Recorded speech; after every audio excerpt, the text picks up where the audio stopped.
Episode 229۔ میں نے غور سے مہرو کو دیکھا۔ وہ بریف کیس کہاں ہے؟ میں نے ایک جگہ زمین میں دبا دیا تھا۔ کیا وہ جگہ محفوظ ہے؟ مطلب یہ کہ وہاں کوئی اتفاق سے نہ پہنچ جائے؟ نہیں، میں نے خیال رکھا ہے، لیکن اس مصیبت سے جان چھوٹے تو میں بریف کیس نکال سکتی ہوں۔ یہ مصیبت اتنی آسانی سے ٹلتی نظر نہیں آ رہی۔ تم نے چھوٹے ملک سے کیا کہا تھا؟ مہرو کا چہرہ سرخ ہو گیا۔ وہ اصل میں میرے چکر میں پڑ گیا ہے۔ اسے نہیں معلوم کہ تم شادی شدہ ہو؟ میں نے اسے بتایا نہیں ہے۔ مجھے خطرہ تھا کہ صورت میں اس کی دلچسپی ختم ہو جائے گی اور وہ مجھے ان لوگوں کے حوالے کر دے گا۔ ملک رفاقت یقیناً ایسا ہی کرتا۔ مہرو دیکھنے میں لڑکی جیسی لگتی تھی، حالانکہ وہ 2 شوہر بھگتا چکی تھی۔ اس نے مقامی طرز کا لباس پہن رکھا تھا۔ یہ خانہ بدوشوں کے لباس سے خاصا مختلف تھا۔ اس نے اپنی کہانی تفصیل سے سنا دی تھی اور اس میں تقریباً گھنٹہ گزر گیا تھا۔ خانہ بدوشوں کا دیا ہوا وقت ختم ہونے کو تھا اور اس کے بعد وہ حملہ کر سکتے تھے۔ اس میں شبہ نہیں تھا کہ ان کی پوزیشن بہت مضبوط تھی اور وہ اپنے آگ والے حربے کی وجہ سے سامنے آنے کا خطرہ مول لیے بغیر ہمیں بہت زیادہ نقصان پہنچا سکتے تھے۔ ہماری جوابی کارروائی بہت زیادہ جانی نقصان کا باعث بن سکتی تھی اور اس سے نئے مسئلے کھڑے ہو جاتے۔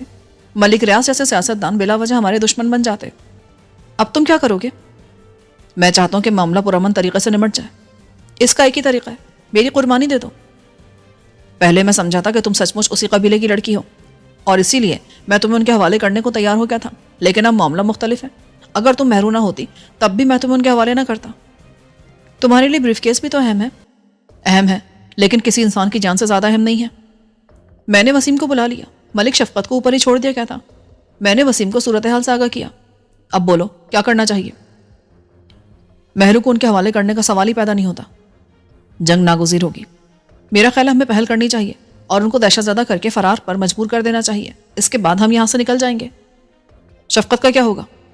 یہ اپنے مسائل سے خود نمٹتا رہے گا۔ وسیم نے شانے اچکائے۔ ٹھیک ہے، تب فوری کارروائی کرو۔ ہمیں صبح سے پہلے یہاں سے نکلنا ہے۔ میں نے گھڑی پر دیکھا جس میں اب 5 بج رہے تھے۔ ان کی دی ہوئی مہلت ختم ہونے والی ہے۔ اپنے آدمیوں کو چوکس کرتے ہوئے ہم چھت پر آئے۔ مشرق کی طرف ہلکی سے سفیدی نمودار ہونے لگی تھی۔ ہم نے نائٹ ویژن دوربین اور چشموں سے آس پاس کا جائزہ لیا۔ میں نے محسوس کیا کہ شروع کے مقابلے میں اب افراد کی تعداد کم تھی۔ سامنے اور دائیں بائیں اب تقریباً 30-32 افراد تھے۔ وہ مختلف جگہوں پر دبکے ہوئے تھے اور ان کے حوالے اتنے روشن نہیں تھے۔ ایک آدمی کے زخمی ہونے کے بعد انہوں نے سمجھ لیا تھا کہ ہمارے پاس تاریکی میں دیکھنے والے آلات ہیں، اس لیے وہ سامنے آنے سے گریز کرے۔ وہ ذرا پھیلے ہوئے تھے۔ میں نے وسیم سے پوچھا، ہمارے پاس راکٹ لانچر ہیں؟ بالکل ہیں، 4 عدد لانچر اور 2 درجن سے زیادہ گرینیڈز ہیں۔ ٹھیک ہے، چاروں لانچر بیک وقت استعمال کرنے ہیں۔ نشانہ دیواروں کو بنانا ہے۔ دیواریں تباہ ہوں گی تو ان کے پیچھے موجود افراد دہشت زدہ ہو کر بھاگیں گے۔ لوگوں کو نشانہ نہیں بنانا؟ نہیں، اصل مقصد انہیں بھگانا ہے۔ 2 راکٹ سامنے فائر کرنا اور ایک دائیں بائیں۔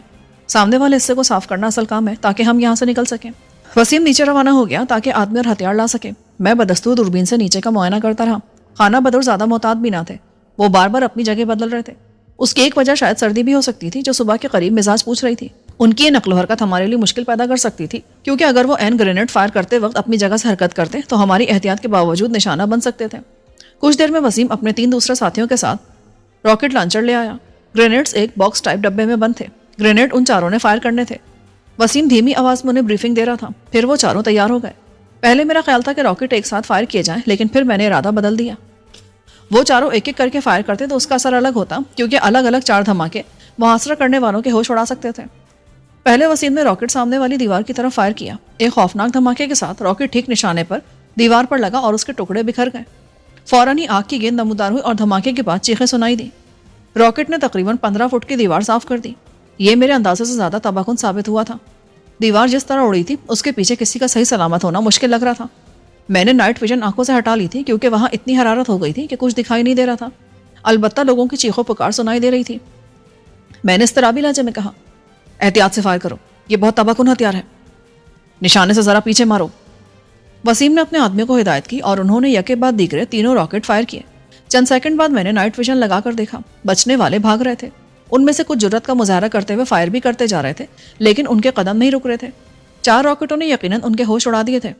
وسیم، تم نیچے جاؤ اور روانگی کی تیاری کرو۔ 2 آدمی یہیں چھوڑ جاؤ۔ اگر کسی طرف سے مزاحمت ہوئی تو ہم پھر راکٹ ماریں گے۔ وسیم ایک آدمی کے ساتھ نیچے چلا گیا۔ میں مستقل چاروں طرف نائٹ ویژن سے دیکھ رہا تھا۔ ابتدائی مورچوں میں تو سبھی پسپا ہو گئے تھے، لیکن کچھ فاصلے پر وہ دوبارہ جمع ہو رہے تھے۔ میں نے ایک ساتھی کو جگہ سمجھا کر راکٹ مارنے کا کہا تو اس نے ٹھیک اسی جگہ نشانہ لیا۔ یہ جگہ باغ میں تھی اور دھماکے کے ساتھ کئی درخت بھی ہوا میں بلند ہوئے تھے۔ اس سے کچھ فاصلے پر موجود لوگوں کو کوئی نقصان نہیں ہوا تھا، لیکن وہ دہشت زدہ ہو کر بھاگے تھے۔ اس طرح کا ایک گرینیڈ فائر بائیں طرف کیا تو وہاں موجود رہنے والے خانہ بدوش بھی پسپا ہونے پر مجبور ہو گئے۔ سامنے والا حصہ انہوں نے پہلے خالی کر دیا تھا۔ وسیم نیچے سے بھاری مشین گن لے آیا تھا۔ اس نے دونوں طرف سے اس سے کئی برسٹ مارے تاکہ اگر کوئی موجود ہو بھی تو پھر رکنے کی جرات نہ کرے۔ خانہ بدوشوں نے سوچا بھی نہ ہوگا کہ ہمارے پاس اتنے خطرناک ہتھیار بھی ہو سکتے ہیں۔ دیکھتے ہی دیکھتے میدان صاف ہو گیا۔ میرا خیال ہے اب ہمیں یہاں سے نکل جانا چاہیے، وسیم نے کہا۔ اتنی اجلت نہیں، آس پاس نظر رکھو، اور اگر وہ پاس آنے کی کوشش کریں تو مناسب کارروائی کرنا۔ میں کہہ کر نیچے آیا تو وسیم کے آدمی مستعد تھے۔ انہوں نے شفقت کو بھی بیٹے کے ساتھ ایک جگہ بند کر دیا تھا۔ مہرو بے چین تھی۔ مجھے دیکھتی وہ میرے پاس آئی۔ یہ کیا ہو رہا ہے؟ ان کو بھگا رہے ہیں۔ یہ بتاؤ بریف کیس کہاں دفن کیا ہے؟ ہم کچھ دیر میں یہاں سے نکلیں گے اور بریف کیس حاصل کر کے اس علاقے سے نکل جائیں گے۔ بریف کیس اس جگہ سے کچھ دور چھپایا ہے جہاں قبیلے والے رکے ہوئے ہیں، اور وہاں جانا خطرے سے خالی نہیں ہوگا۔ میں تو کہتی ہوں یہاں سے نکل چلو، بریف کیس بعد میں لیتے رہنا۔ نہیں، بڑی مشکل سے تو وہ سامنے آیا ہے، میں اسے ہر صورت میں حاصل کرنا چاہتا ہوں۔ تم اندازے سے سمجھاؤ کہ وہ جگہ یہاں سے کتنی دور ہے۔ مہرو نے پین سے کاغذ پر نقشہ بنا کر سمجھانے کی کوشش کی کہ بریف کیس والی جگہ کس طرف اور کتنی دور تھی۔ فاصلوں کو اسے خود ٹھیک سے علم نہ تھا۔ میں نے اندازہ لگانے کے بجائے ملک رفاقت سے بات کرنا مناسب سمجھا۔ وہ بے بس بندھا پڑا تھا۔ میں نے اس کے منہ سے کپڑا نکالا۔ وہ جگہ یہاں سے کتنی دور ہے جہاں سے خانہ بدوش ٹھہرے ہوئے ہیں؟ تم کیوں پوچھ رہے ہو؟ اور باہر کیا ہو رہا ہے؟ بتاتا ہوں، لیکن پہلے سوال کا جواب دو۔ شمال کی طرف کوئی 2 میل دور ہے، اسی سڑک کے ساتھ جانا ہوگا۔ ہم نے فی الحال خانہ بدوشوں کو بھگا دیا ہے اور اب یہاں سے جا رہے ہیں۔ تم لوگ اپنی حویلی کی حفاظت کی ذمہ داری سنبھال لو۔ رفاقت کی آنکھیں پھیل گئیں۔ تم نے کیسے بھگا دیا؟ اور یہ دھماکے کیسے تھے؟ انہی دھماکوں کی وجہ سے وہ بھاگے ہیں۔ ممکن ہے ان کے کچھ آدمی مارے گئے ہوں یا زخمی ہوئے ہوں۔ وسیم کے آدمیوں نے سامان دوبارہ گاڑیوں پر لاد دیا تھا۔ وسیم نے اطلاع دی کہ فی الحال تو آس پاس کوئی فرد نظر نہیں آ رہا۔ صبح ہونے والی تھی۔ میرا ارادہ تھا کہ روشنی ہونے پر یہاں سے نکل چلیں تاکہ کوئی تاریکی میں گھات لگا کر ہمیں روک نہ سکے۔ ہم نے شفقت اور رفاقت کو آزاد کرا دیا تھا، لیکن ان کے آدمی قید تھے اور اسلحہ بھی نہیں دیا تھا۔ رفاقت یہ سن کر تڑپ گیا کہ مہرو ہمارے ساتھ جا رہی ہے۔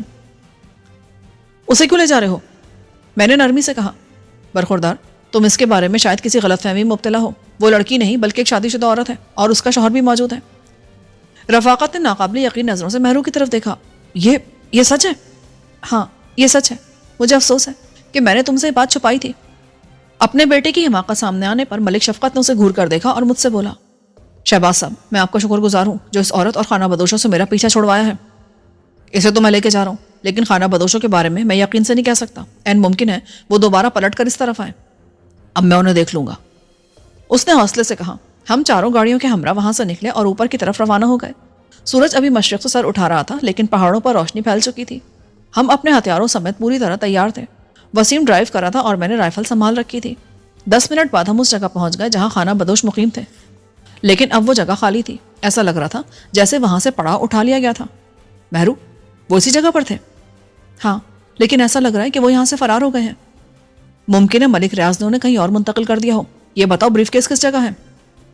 اس نے ایک بلند چوٹی کی طرف اشارہ کیا۔ وہ اوپر جو گھنے درخت نظر آ رہے ہیں ان کے نیچے ایک جگہ چھپایا ہے۔ وہاں تک پیدل ہی جانا ممکن تھا۔ میں نے وسیم اور 3 ساتھیوں کو گاڑیوں کے پاس چھوڑا۔ وسیم ساتھ چلنے پر اصرار کر رہا تھا، لیکن میں نے اسے ساتھ لے جانا مناسب نہیں سمجھا۔ یہاں بھی کوئی فیصلہ کرنے والا موجود ہونا چاہیے تھا۔ میں 3 ساتھیوں اور مہرو کو لے کر پہاڑ کی طرف بڑھا۔ ہم ممکنہ حد تک درختوں اور جھاڑیوں کے درمیان سے گزر رہے تھے اور ایسی جگہوں سے گریز کر رہے تھے جہاں دور سے نظر آ جائیں۔ مجھے شبہ تھا کہ یہاں سے کچھ افراد نگرانی کر رہے ہوں گے۔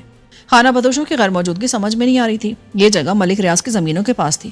شاید بعد میں کسی الزام سے بچنے کے لیے ملک ریاض نے انہیں یہاں سے اٹھا دیا تھا۔ البتہ اس نے یہاں اپنے کچھ افراد کو چھوڑا ہوگا، مگر ہمیں کسی نے نہ روکا اور ہم آرام سے پہاڑ کے اوپر پہنچ گئے۔ یہ جگہ سڑک سے کوئی 500-600 فٹ بلند تھی، اور جب میں نے پلٹ کر گاڑیوں کی طرف دیکھا تو وہ مجھے کھلونوں جیسی لگی۔ مہرو بےتابی سے درختوں میں داخل ہونا چاہتی تھی، مگر میں نے اسے روک دیا۔ اتنی جلدی کیا ہے؟ وہ ڈر گئی۔ کیا اندر کوئی ہے؟ ہو سکتا ہے، ہمیں ہر صورتحال کے لیے تیار رہنا چاہیے۔ میں نے اپنے ساتھیوں کو اشارہ کیا اور وہ پھیل کر مختلف سمتوں سے درختوں میں داخل ہونے لگے۔ اگر راستہ صاف تھا تو اس کا مطلب یہ نہیں تھا کہ یہاں کوئی بھی نہ ہوتا۔ گھات لگانے کے لیے سب سے اچھی جگہ تھی، بشرطے کہ دشمن کو پتا ہوتا کہ ہم یہیں آئیں گے۔ 3 ساتھیوں کے بعد میں بھی اندر داخل ہوا اور ہم خاموشی سے سنگن لے رہے تھے۔ مہرو میرے پیچھے تھی۔ اندر مکمل خاموشی تھی۔ رفتہ رفتہ ہم نے سارا جھنڈ دیکھ لیا، وہاں کوئی نہیں تھا۔ میں نے اپنے ساتھیوں کو باہر کی سمتوں پر متعین کیا اور مہرو سے بولا، اب بتاؤ بریف کیس کہاں ہے؟ مہرو ایک طرف بڑھی۔ یہاں۔ وہ 2 درختوں کے درمیان والی جگہ داخل ہوئی اور پھر جھٹکے سے رک گئی۔ یہ کیا؟ میں تیزی سے آگے آیا تو میں بھی رک گیا۔ یہاں زمین پر پتھر یوں بکھرے تھے جیسے انہیں ہٹا دیا گیا ہو۔ ان کے ہٹانے سے گڑھا بن گیا تھا اور اس میں کاغذ رکھا تھا۔ میں نے آگے بڑھ کر کاغذ اٹھا لیا۔ اس پر انگریزی میں ٹائپ تھا، ڈیئر مہرو، بہت شکریہ اور پیار کے ساتھ. امید ہے اب تم سے ملاقات نہیں ہوگی, صرف تمہارا. میں گہری سانس لے کر رہ گیا. کرنل یہاں کام دکھا گیا تھا. وہ پہلے ہی آ کر بریف کیس نکال کر لے گیا تھا. پرچہ دیکھتی میں سمجھ گیا تھا کہ ہاتھ ہو گیا ہے, لیکن یہ پرچہ پڑھ کر معلوم ہوا کہ کام کس نے دکھایا ہے. مہرو بھی صدمے میں تھی. یہ کیا ہے؟ اس نے کاغذ کے بارے میں پوچھا. دیکھ لو. میں نے اس کی طرف بڑھایا. پھر مجھے خیال آیا کہ اسے پڑھنا کہاں آتا ہے. اردو انگریزی کا سوال تو بعد میں آتا تھا. یہ کرنل کی طرف سے ہے, تمہارے لیے. کرنل؟ وہ کہاں سے آ گیا؟ مہرو نے اضطراری انداز میں کاغذ مجھ سے لے لیا. کیا لکھا اس میں؟ میں نے اسے لفظ پر لفظ پڑھ کر سنا دیا اور پھر اس کا ترجمہ پیش کیا. مہرو کا چہرہ تاریک ہو گیا. وہ زیر لب بولی, تو وہ یہاں بھی آ گیا تھا. وہ بہت ذہین آدمی ہے. میرا خیال ہے تمہارے نکلنے کے بعد وہ خانہ بدوشہ تک پہنچا ہوگا. انہیں تمہارے پیچھے لگا کر اس نے آرام سے بریف کیس تلاش کیا ہوگا اور یہاں یہ پرچہ رکھ کر رخصت ہو گیا.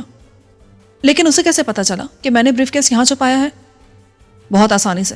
اس پہاڑی کے آس پاس ایسی کوئی جگہ نہیں تھی جہاں انسان بلا خوف و خطر کوئی چیز چھپا سکے, سوائے اس پہاڑی کے اور اس جھنڈ کے. کیونکہ یہاں کوئی نہیں آتا ہوگا اور یہاں چھپائی چیز کو تلاش کرنے کا مسئلہ بھی نہیں ہوتا, اس لیے وہ سیدھا یہیں آیا ہوگا اور اسے کچھ دیر لگی ہوگی, لیکن اس نے بالآخر بریف کیس تلاش کر لیا ہوگا. مہرو کا منہ لٹک گیا. اس کا مطلب ہے کہ وہ ہاتھ سے نکل گیا. اب نکلو یہاں سے, اس سے پہلے کہ کوئی اور مصیبت نازل ہو جائے. ہم باہر آئے اور نیچے کی طرف روانہ ہو گئے. وسیم مجھے خالی ہاتھ دیکھ کر سمجھ گیا. نہیں ملا؟ اسے کرنل دے اڑا ہے. میرا خیال ہے خانہ بدوشوں کے حملے کے پیچھے وہی تھا. آپ ٹھیک کہہ رہے ہیں. وہ فکر مند ہو گیا. اگر ملک ریاض اس معاملے میں شامل نہیں تھا تو جلد یہاں پولیس آنے والی ہوگی اور ہمیں اس سے پہلے اس علاقے سے دور نکل جانا چاہیے. میں نے اس سے اتفاق کیا اور ہم فوری طور پر وہاں سے روانہ ہو گئے. اس سفر میں بس مہرو ہمارے ہاتھ آئی تھی اور وہ ہمارے کسی کام کی نہیں تھی, بلکہ اس کی صورت میں ایک اضافی ذمہ داری ہمارے سر آ گئی تھی. کرنل کے بارے میں سن کر اور اس کی تحریر جان کر وہ گمسم ہو گئی تھی. بے شک کرنل دھوکے باز تھا, لیکن بہرحال اس کا شوہر تھا. مہرو, اب تم کیا کرو گی اور کہاں جاؤ گی؟ اس بارے میں سوچا تم نے؟ مجھے نہیں معلوم کہ میری جیسی بے سہارا عورتوں کا ٹھکانہ کہاں ہو سکتا ہے. اگر تم میری وجہ سے پریشان ہو تو مجھے بھی کسی شہر میں اتار دینا. ہم اتنے شفاق نہیں کہ تمہیں یوں بے سہارا چھوڑ دیں. تم جانتی ہو ہم کیسی زندگی گزار رہے ہیں, اس میں ہمہ وقت خطرات ہوتے ہیں. اب تو میں بھی خطرات کی عادی ہو گئی ہوں, لیکن میں تم لوگ پر بوجھ نہیں بننا چاہتی. تمہارا مسئلہ بعد میں دیکھیں گے, فی الحال تمہارا اس نام نہاد شوہر کا مسئلہ ہے. وسیم نے کسی قدر خشک لہجے میں کہا. وہ سچ مچ میرا شوہر ہے, نکاح پڑھایا تھا. اگر اس کے دل میں کھوٹ تھا تو اس میں میرا کوئی قصور نہیں ہے. مہرو نے تیز لہجے میں کہا. Okay okay. وسیم بولا اور پھر مجھ سے کہا, جناب وہ ابھی راستے میں ہوگا, کہ ہم تیزی سے سفر کر کے انہیں روک نہیں سکتے؟ وسیم کی بات نے مجھے راستہ دکھایا. میں نے ایک بار پھر کاغذ کا معائنہ کیا اور مجھے محسوس ہوا کہ یہ بالکل تازہ تھا, یعنی اسے پتھروں میں رکھے ہوئے زیادہ دیر نہیں گزری تھی, کیونکہ رات کو یہاں اوس پڑتی ہے اور کاغذ پر ایسا کوئی نشان نہ تھا. اس کا مطلب تھا کہ کاغذ ہماری آمد سے کچھ ہی دیر پہلے وہاں رکھا گیا تھا, اور اس صورت میں کرنل یہاں سے زیادہ دور نہیں گیا ہوگا. مگر اس کا پیچھا کرنے میں دو قباحتیں تھیں. اول تو وہ کس راستے سے گیا تھا, اور دوسرا وہ کس چیز پر گیا تھا. اگر اس کے پاس کوئی طاقتور 4 وہیل ڈرائیو تھی تو اس کا تعاقب کرنا آسان نہیں تھا. وسیم, میرا اندازہ ہے کہ وہ کچھ دیر پہلے یہاں سے نکلا ہوگا. کاغذ بالکل صاف ہے. اسی وجہ سے میں نے آپ سے کہا ہے. یہاں سے جانے کے کتنے راستے؟ وسیم نے گاڑی کی طرف روک لی. ہم شفقت کی حویلی سے آگے نکل آئے تھے. اس نے نقشہ نکالا. یہ دیکھیں, یہ سڑک بھی اسلام آباد پنڈی کی طرف جاتی ہے اور یہ سڑک بھی جاری ہے. تم لوگ غلط سمت میں دیکھ رہے ہو. مہرو نے مداخلت کی. وسیم نے اسے گھورا. کیا مطلب؟ وہ اسلام آباد پنڈی نہیں بلکہ شمالی علاقے کی طرف گیا ہوگا. اسے انہی روٹس پر تلاش کرو. یہ ٹھیک کہہ رہی ہے, وہ شمالی علاقے کی طرف گیا ہوگا. میں نے کہا تو وسیم نے نئے سرے سے نقشے کو دیکھنا شروع کیا, اور اس بار اس نے زیادہ آسانی سے روٹ تلاش کر لیا. اگر اس کا رخ سوات کی طرف ہوگا تو وہ لازمی اس راستے سے گزرے گا, کیونکہ یہی سب سے آسان اور بہتر ہے. ہمیں اس طرف کا رخ کرنا چاہیے, لیکن زیادہ آدمیوں کی ضرورت نہیں ہے. صرف 2 گاڑیاں اور 2 آدمی ساتھ لے لو. باقی گاڑیاں واپس بھیج دو. وسیم تیزی سے حرکت میں آیا. اس نے 2 جاندار والی گاڑیاں منتخب کی اور ان میں ضروری اسلحہ منتقل کیا. باقی اسلحہ 2 گاڑیوں میں شفٹ کر کے ان کے ساتھ باقی 4 کو واپس جانے کا حکم دیا.